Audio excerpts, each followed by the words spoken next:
Hello, good morning everyone. અનુમાનના સિદ્ધાંતની વાર્તા ચાલે છે. સ્વાધ્યાયમાં 17 દાખલા ગણ્યા છે. 18મો અને 24મો એ અસમતાવાળા છે. વચ્ચેના 19 થી 23 ગુણિત વિભાજ્યવાળા છે. આજે આપણે ગુણિત અથવા વિભાજ્યવાળા દાખલાઓની વાત, આખો વિભાગ એની શરૂઆત કરશું. એટલે સ્વાધ્યાયની વાત જ ચાલુ રાખીએ છીએ. સ્વાધ્યાય 4.1. જો હું રીત પ્રમાણે દાખલા ગોઠવીને તમને ગણાવું છું એટલે પાછું છેલ્લે એવો પ્રશ્ન ના થાય કે સ્વાધ્યાય તો બાકી છે. બાકી નથી.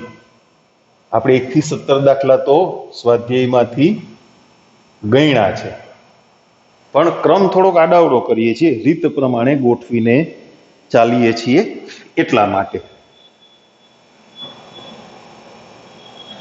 19મી રકમ n into n plus 1 into n plus 5 એ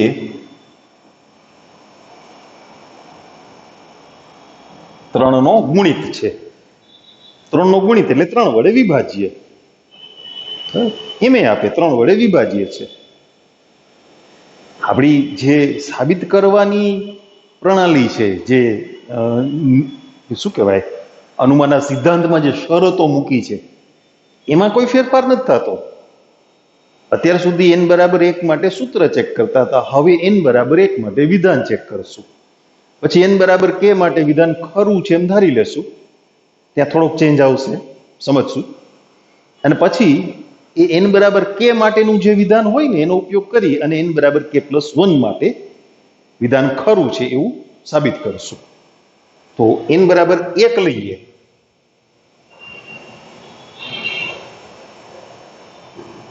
એટલે n into n plus 1 into n plus 5 એ મૂલ્ય કેટલું થયું હતું કે 1, 2 અને 7, સોરી 6, એટલે સાદુરૂપ 12 થયું ને. અને 12 છે એ 3નો ગુણિત છે, 3 વડે વિભાજ્ય છે, 3ના ગુણાંકની સંખ્યા છે. ગુણિત છે એટલે ગુણાંકની સંખ્યા. તો n બરાબર 1 માટે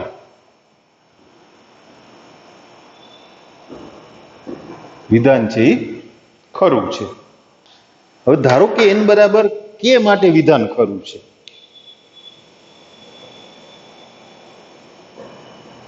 ધારો કે n બરાબર k માટે વિધાન ખરું છે.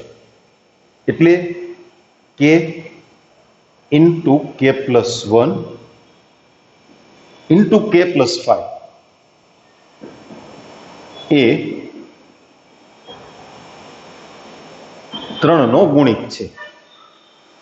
પણ આ છે ને સૂત્ર નથી. આપણે જે અત્યાર સુધી દાખલા ગણ્યા એમાં અહીંયા એક સૂત્ર આવતું હતું અને એનો ઉપયોગ n બરાબર k plus 1 માટે ડાબી બાજુ આપણે કરતા હતા. તો આ વિધાનને આપણે સૂત્રમાં કન્વર્ટ કરીએ છીએ. ધ્યાનથી સમજજો. આવું ગુણિતવાળા વિભાજ્યવાળા દાખલામાં બધે જ કરવાનું છે.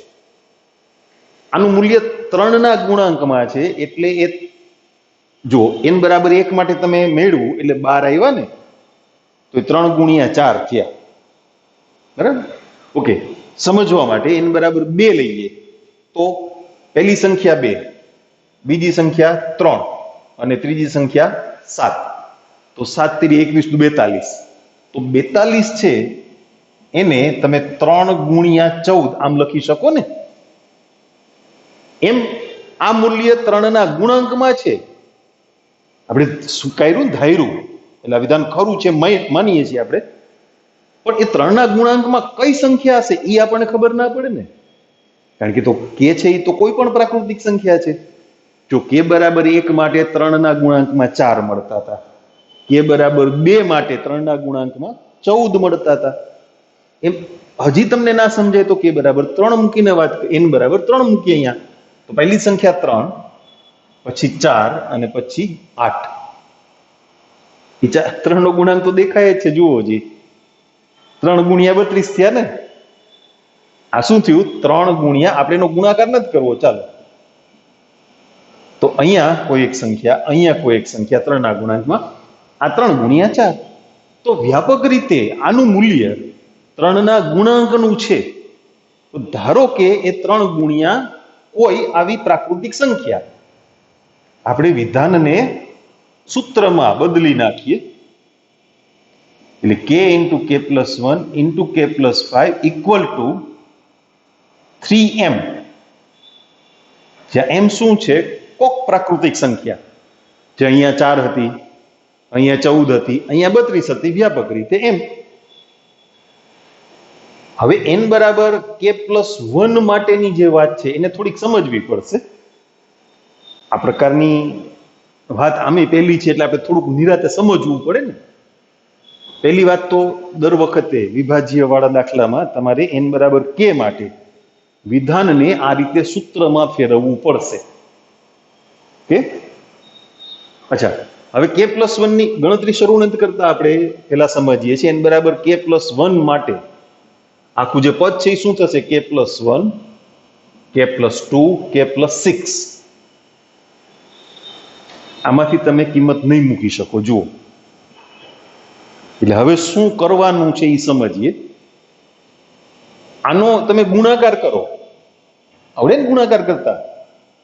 k square plus 3k plus 2 into k plus 6, k થી ગુણીએ k cube plus 3k square plus 2k plus 6k square plus 18k plus 12, એટલે કે k ક્યુબ પ્લસ 6 ને 3 9, k સ્ક્વેર 18 ને 2 20, 20k પ્લસ 12. ગણતરી ચાલુ નથી કરી, આપણે વાતને સમજીએ છીએ. આનો ઉપયોગ ત્યાં કેમ કરવો? આ n બરાબર k plus 1 માટેનું આમાંથી મળ્યું ઈ પદ છે. અહીંયા ગુણાકાર કરીએ, સમજીએ k square plus 6k plus 5 equal to 3m. તો k cube plus 6k square plus 5k equal to 3m. સમજાય છે ને? હવે તમે અહીંયાથી k ક્યુબની કિંમત કેટલી થઈ? 3m minus 6k square minus 5k. આપણે n બરાબર k માટે જે સૂત્ર લખ્યું હોય એમાંથી n બરાબર k પ્લસ 1 માટે સાબિત કરીએ ત્યારે ડાબી બાજુ કિંમત મૂકતા હતા ને, પણ આના ગુણાકારથી મળતા પદ અને ત્યાં ગુણાકારથી મળતા પદ સમાન ના હોય, એટલે મોટી ઘાતવાળા પદને આપણે કરતા બનાવ્યો અને એ કિંમત ત્યાં મૂકીએ એટલે k ક્યુબની જગ્યાએ શું આવશે? 3m minus 6k square minus 5k plus આના પદ તો લખવાના જ છે. આપણે કિંમત કોની મૂકી છે? માત્ર k ક્યુબની, plus 9k square plus 20k plus 12. જો 3m 9 માંથી 6 બાદ એટલે 3k સ્ક્વેર, 20 માંથી 5 બાદ એટલે 15k અને પ્લસ 12. હવે તમે આ આખું પદ જુઓ જોઈએ, બધા સહગુણક 3 ના ગુણાંકમાં છે કે નહીં, એટલે 3 કોમન મળી જાય. 3 કોમન મળી ગયા, 3 ના ગુણાંકમાં પદ આવી ગયું એટલે 3 વડે વિભાજ્ય થઈ ગયું ને, 3 નો ગુણિત થઈ ગયો ને. ખ્યાલ આવ્યો બરાબર? આને એમને રહેવા દઈએ છીએ. n બરાબર k પ્લસ 1 માટે એ આખી વાત પાછી વ્યવસ્થિત કરીને લખીએ છીએ.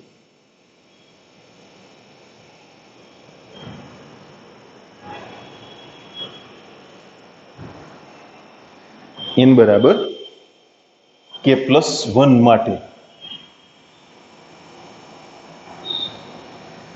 આમાં n ની જગ્યાએ k પ્લસ 1 મૂકીએ, k plus 1, k plus 2, k plus 6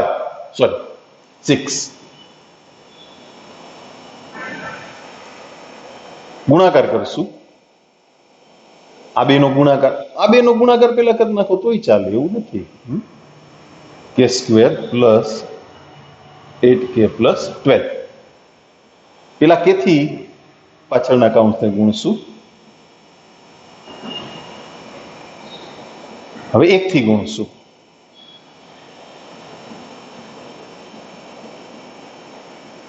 તો એ થશે કે cube plus 9k square plus 20k plus 12. કે ક્યુબની આ કિંમત ત્યાં મૂકવી છે એટલે આને આપણે નંબર આપીએ છીએ 1. તો કે ક્યુબની જગ્યાએ આવશે 3m minus 6k square minus 5k. અહીંયા લખી દઈએ 1 પરથી,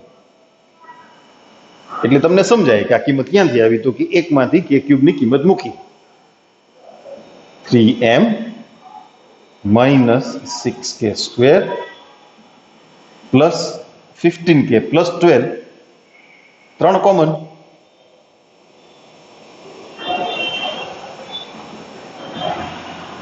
થઈ ગયું. અને 3 ની ગુણિત સંખ્યા તો કહી જ શકાય ને, જે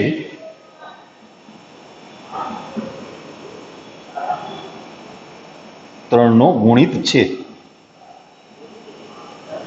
તો n બરાબર k પ્લસ 1 માટે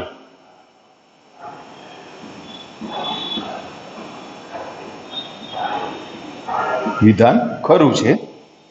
અને તેથી ગાણિતિક અનુમાનના સિદ્ધાંત મુજબ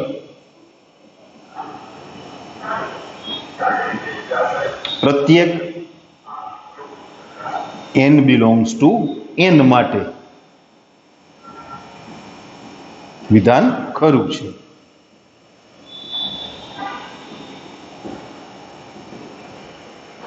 અગાઉ જે દાખલા ગણતા હતા એમાં આટલું આપણે બધા દાખલામાં પછી નહોતા લખતા, એમ હવે પછીના દાખલામાં આપણે નહીં લખીએ, કારણ કે બધે એક સરખી જ વાત કરવાની છે. વિધાન ગમે તે હોય, પેલા સૂત્રના બદલે વિધાન શબ્દ આવી ગયો. ગાણિતિક અનુમાનના સિદ્ધાંત મુજબ પ્રત્યેક n બિલોંગ્સ ટુ n માટે સૂત્ર ખરું છે, એને બદલે વિધાન ખરું છે. એ બધા દાખલામાં રજૂઆત કરવાની છે, એટલે દરેક વખતે આપણે લખશું નહીં. ઓકે, 20મો દાખલો જોઈએ.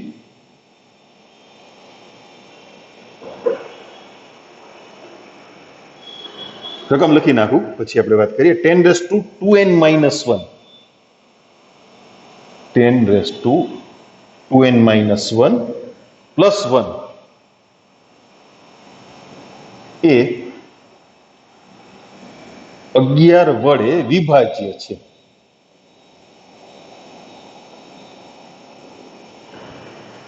એટલે 11 નો ગુણિત જ થાય. વડે વિભાજ્ય છે કે નો ગુણિત છે, બે એક જ થાય. n બરાબર 1 માટે પેલા ચેક કરશું ને. 10⁻²n - 1 પ્લસ 1, એની જગ્યાએ 1 મૂકો એટલે 10 ની 1 ઘાત 10 પ્લસ 1 એટલે 11. 11 છે એ 11 વડે વિભાજ્ય કહેવાય? તો કે હા. 11 ના ગુણાંકની કોઈ પણ સંખ્યા એટલે 11 વડે વિભાજ્ય કહેવાય. તો n બરાબર 1 માટે વિધાન ખરું છે. ધારો કે n બરાબર k માટે વિધાન ખરું છે. ધારો કે n બરાબર k માટે વિધાન ખરું છે. પેલા તો વિધાન લખીએ. એટલે 10⁻² k - 1 પ્લસ 1 એ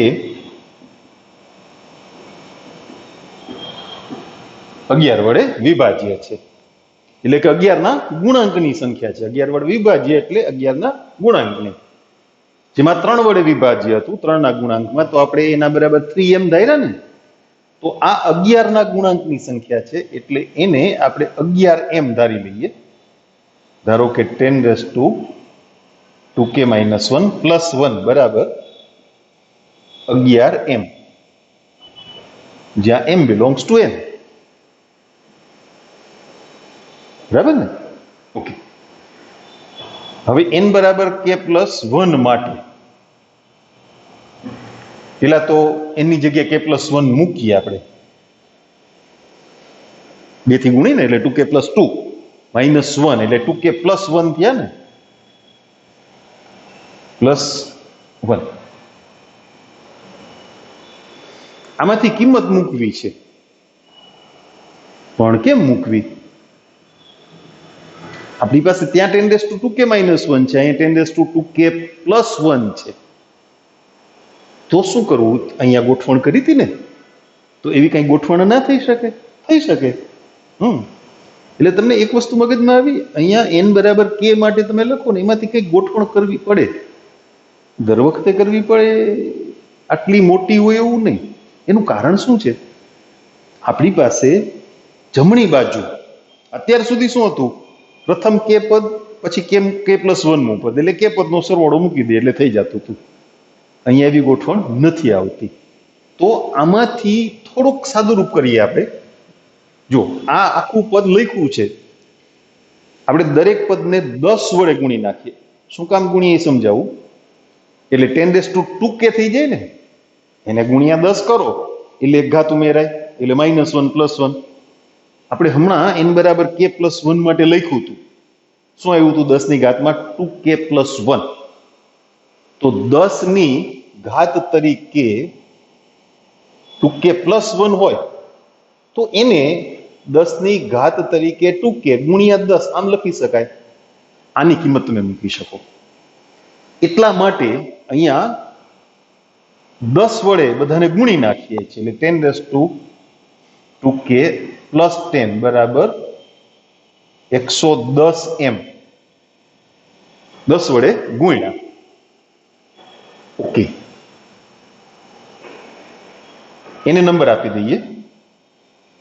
એનો ઉપયોગ કરવાના છીએ આપણે, સમજી લીધું ને. n બરાબર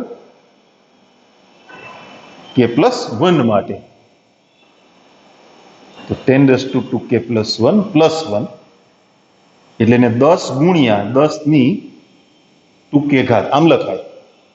એ 10⁻²k નું અહીંથી મૂલ્ય મૂકીએ છીએ 10 કૌંસમાં 110m - 10 +1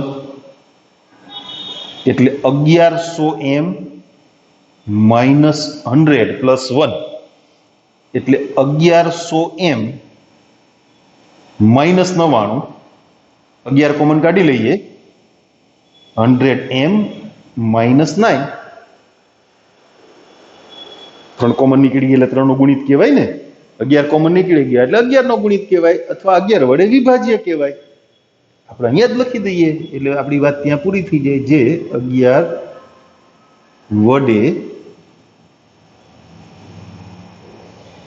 વિભાજ્ય છે.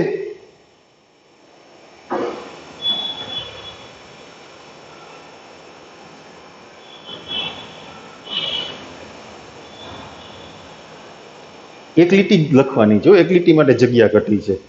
આ છગડીયો કૌંસ કર્યો હોય તો હવે આપણે બધા દાખલામાં લખવાના નથી, કોમન છે. તમે લખજો, નકર પરીક્ષા એક્ઝામમાં ભૂલી જાઓ, એનો અડધો માર્ક કપાય. તો n બરાબર k+1 માટે વિધાન ખરું છે.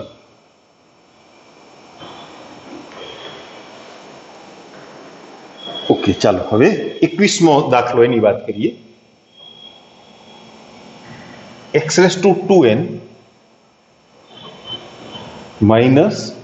y⁻² એ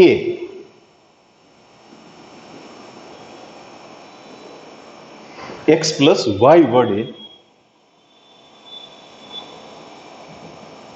વિભાજ્ય છે.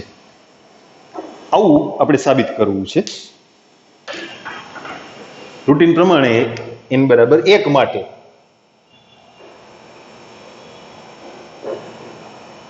x⁻² - y⁻². n બરાબર 1 હોય એટલે x² - y² થયું ને. એનો એક અવયવ x - 1, બીજો અવયવ x + y. એક અવયવ x પ્લસ વાય, બીજો અવયવ x માઇનસ વાય. હા, તો એ x પ્લસ વાય વડે વિભાજ્ય થાય જ ને. X square minus y square નો એક અવયવ x પ્લસ વાય છે, જે x પ્લસ વાય વડે વિભાજ્ય છે. તો n બરાબર 1 માટે વિધાન ખરું છે. ધારો કે n બરાબર k માટે વિધાન ખરું છે. પેલા વિધાન લખશું, પછી એને સૂત્રમાં કન્વર્ટ કરશું. x રેઝ ટુ 2k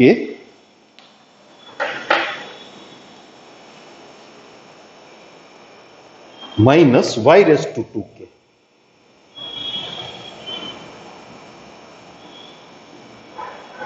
એ x પ્લસ વાય વડે વિભાજ્ય છે. ધારો કે x raise to 2k minus y raise to 2k બરાબર x પ્લસ વાય ગુણ્યા m. m belongs to n ના લખતા, એ બીજો અવયવ હોય. આવો માની લ્યો કે આ તમે n બરાબર 1 લખા, 2 લખો તો શું આવે? x ની 4 ઘાત માઇનસ y ની 4 ઘાત. એટલે પેલા x square minus y square, x square plus y square, પછી x square minus y square ના પાછા અવયવ મળે. એટલે અહીંયા ટોટલી તમને 3 અવયવ મળે, x plus y, x minus y અને x square plus y square. એટલે m ની જગ્યાએ તો x માઇનસ y ગુણ્યા x square plus y square એમ થયું. એટલે m છે ત્યાં પ્રાકૃતિક સંખ્યા નથી, અવયવ છે. ઓકે, હવે n પેલા n બરાબર k પ્લસ 1 માટે લખીએ. જરૂર લાગશે તો સમજીને સાફ કરી નાખશું. હું તો કરી શકું, તમે બોલપેનથી લખતા હો તો ના કરી શકો. અગાઉથી વાત નથી કરતા એનું કારણ શું છે? એ શું કામ કરીએ છીએ ખબર ના પડે, એટલે જરૂરિયાત મુજબ આપણે સાદું આપીએ છીએ. એટલે અહીંયા x raise to 2k plus 2 minus y raise to 2k plus 2. એના બદલે તમે k પ્લસ 1 મૂકો, 2 વડે ગુણાઈ જાય ને, એટલે ઘાત કેટલી થઈ ગઈ? 2k plus 2.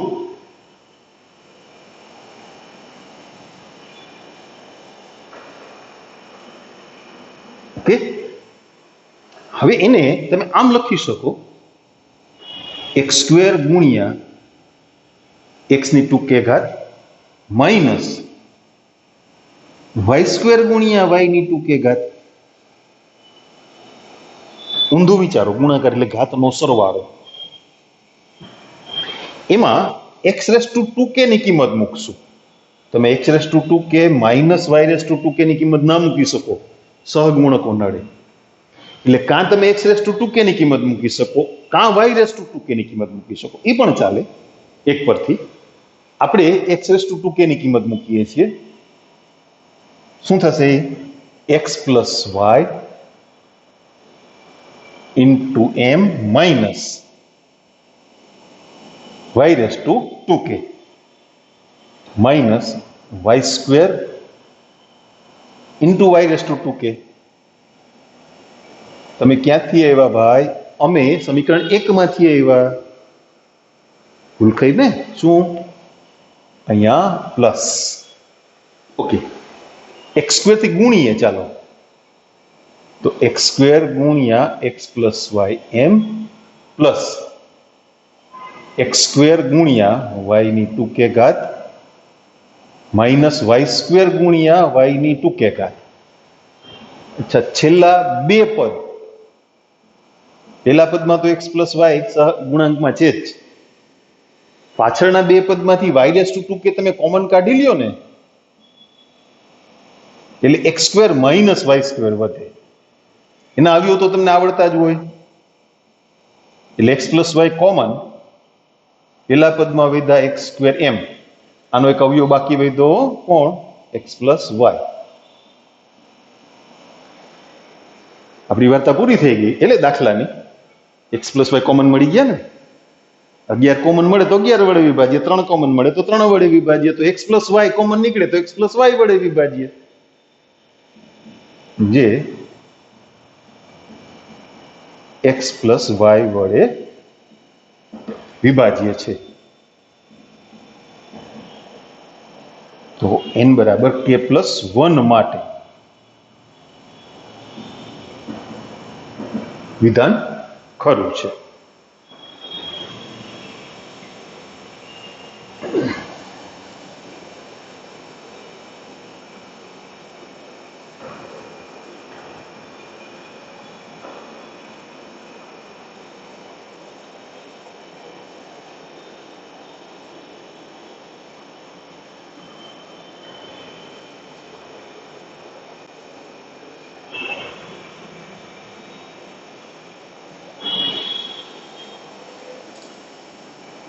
એના પછીનો દાખલો 22મો.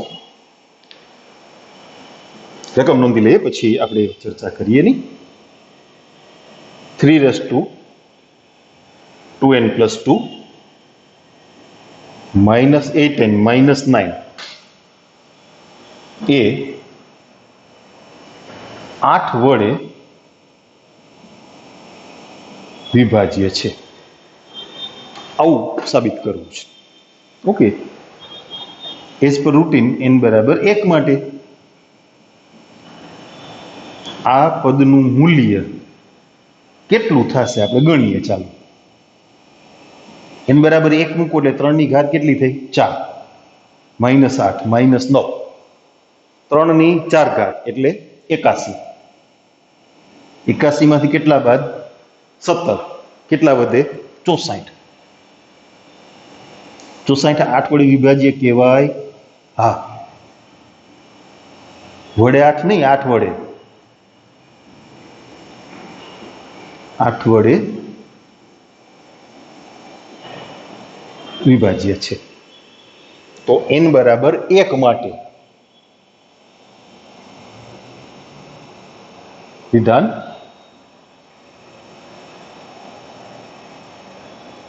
ખરું છે. ધારો કે n બરાબર k માટે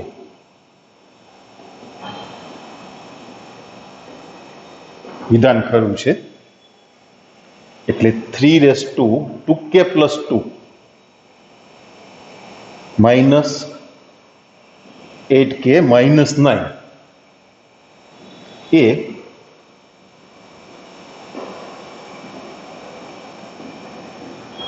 8 વડે વિભાજ્ય છે. એટલે 8ના ગુણાંકની સંખ્યા થઈ કહેવાય ને. 3 2k + 2 -8k - 9 = 8m.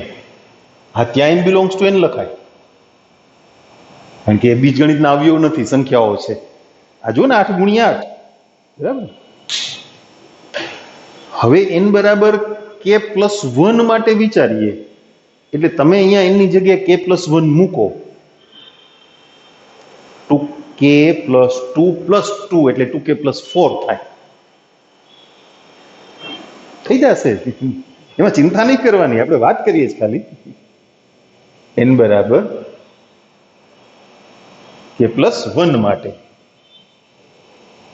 3 2k + 4 એ સમજાણું ને? 2k + 4 કેમ થયું? એની જગ્યાએ k + 1 મૂકો, 2 થી ગુણ એટલે 2k + 2, અને અહીંયા +2 -8 × k + 1 -9. આ પહેલું પદ છે ને, એને તમે 3 ની 2 ઘાત ગુણ્યા 3 ની ઘાતમાં 2k + 2.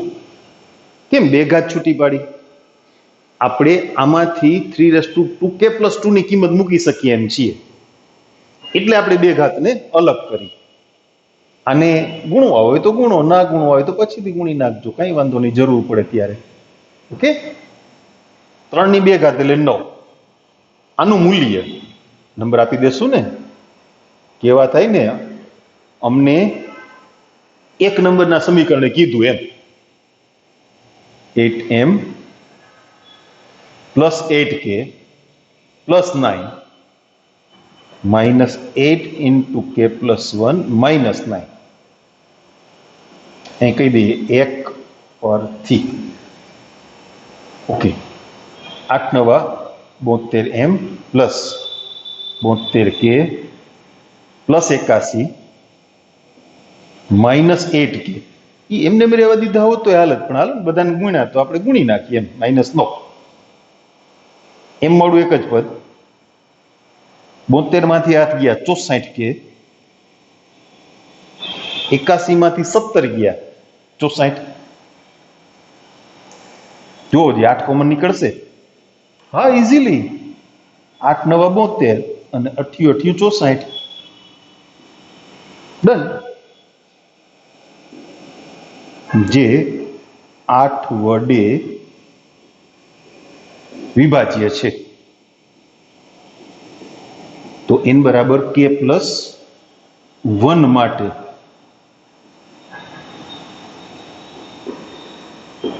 વિધાન ખરું છે.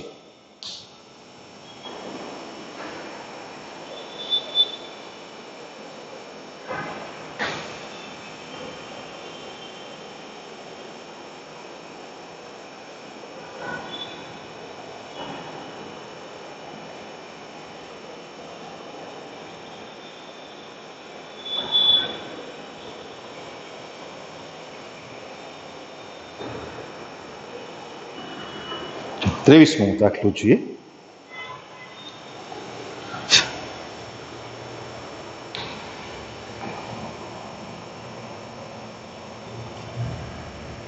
(41n - 14n) એ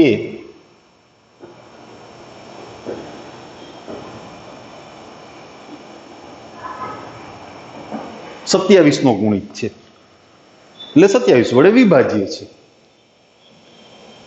n બરાબર 1 માટે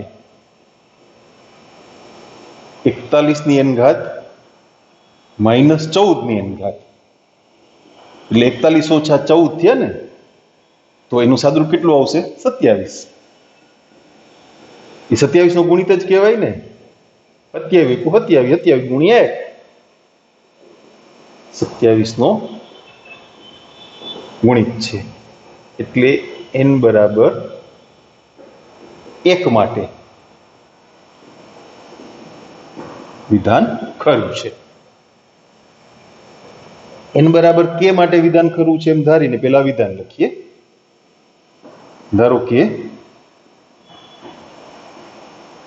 n બરાબર k માટે વિધાન ખરું છે, એટલે 41 ની k ઘાત -14 ની k ઘાત એ 27 નો ગુણિત છે.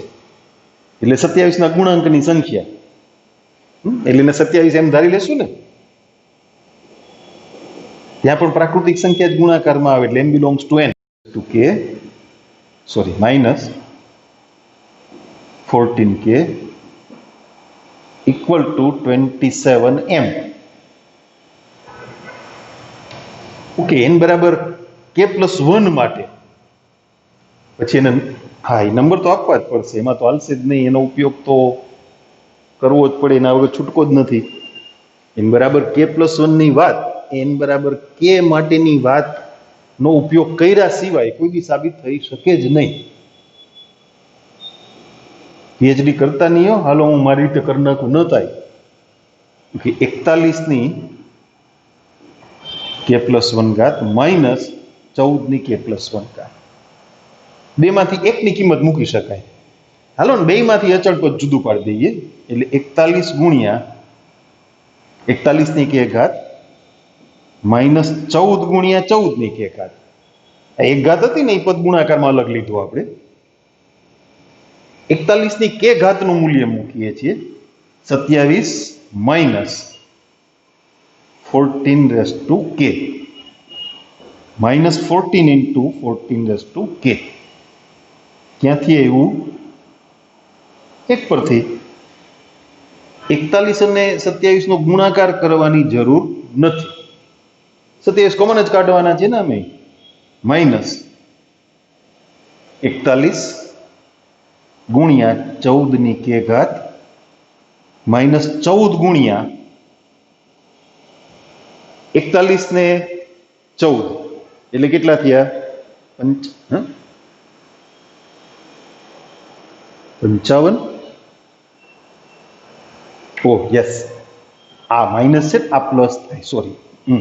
41 માંથી 14 બાદ થયા એટલે કેટલા થયા? 27.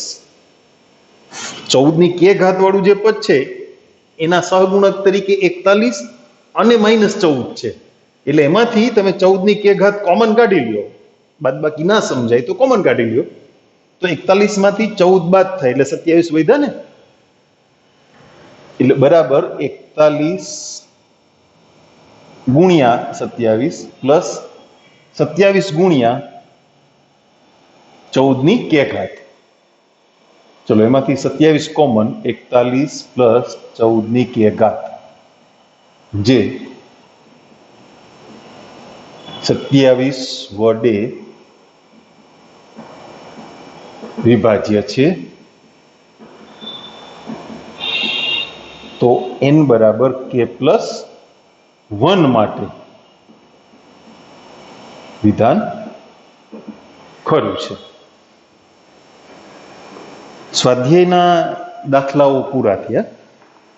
ઉદાહરણમાં જોઈ લઈએ. વિભાજ્યવાળા દાખલાની વાત કરવી છે આપણે, બરાબર? પહેલેથી નજર મારી લઈએ. પહેલો નહીં, બીજું નહીં, ત્રીજું નહીં, ચોથું ઉદાહરણ એમાં વિભાજ્ય છે. જુઓ, ગણી નાખીએ.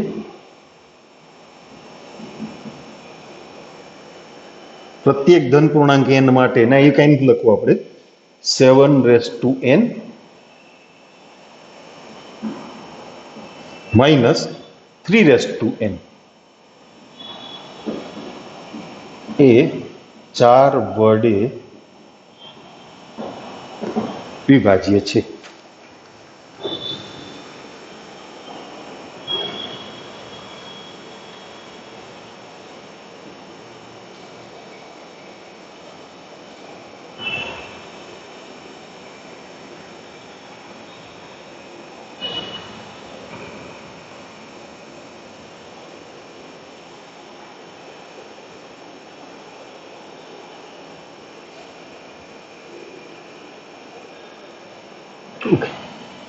n બરાબર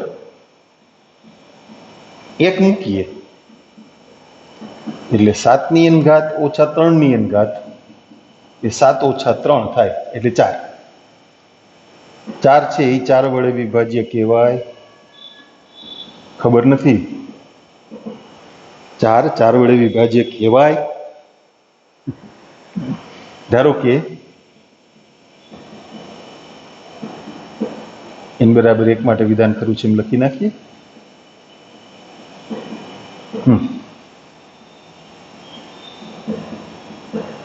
ધારો કે n બરાબર k માટે વિધાન ખરું છે, એટલે 7k માઇનસ 3k એ 4 વડે વિભાજ્ય છે. એને સૂત્રમાં બદલાવી નાખશું ને. 4 વડે વિભાજ્ય એટલે 4 ના ગુણાંકની સંખ્યા. 7k minus 3k equal to 4m. m belongs to n. એને આપણે નંબર આપી જ રાખીએ, કારણ કે એના વગર આપણું કામ બનવાનું નથી. ઓકે, હવે n બરાબર k+1 માટે 7 ની n ઘાત એ થશે 7 ની k+1 ઘાત માઇનસ 3 ની k+1 ઘાત. પેલા તો અચળ ઘાત જુદી પાડી લઈએ, એટલે આ 7 ગુણ્યા 7 ની k ઘાત માઇનસ 3 ગુણ્યા 3 ની k ઘાત. કોઈ પણ એકની કિંમત તમે મૂકી શકો, કાં 7k ની ને કાં 3k ની. આપણે 7k ની કિંમત મૂકીએ છીએ. જુઓ, 4m plus 3k minus 3 times 3k. આવું તમને કોણે આપ્યું? નંબર 1.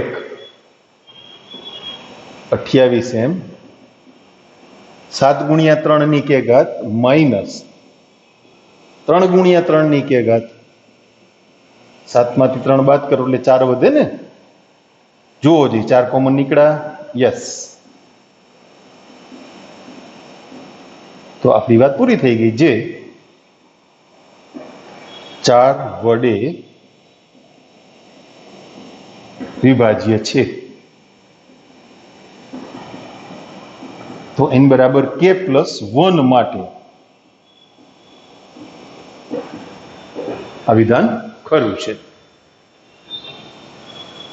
આમ બરાબર ગ્રીપ આવી તમને. ત્યાં દાખલાઓ લગભગ પૂરા થવામાં છે એવું મને લાગે છે.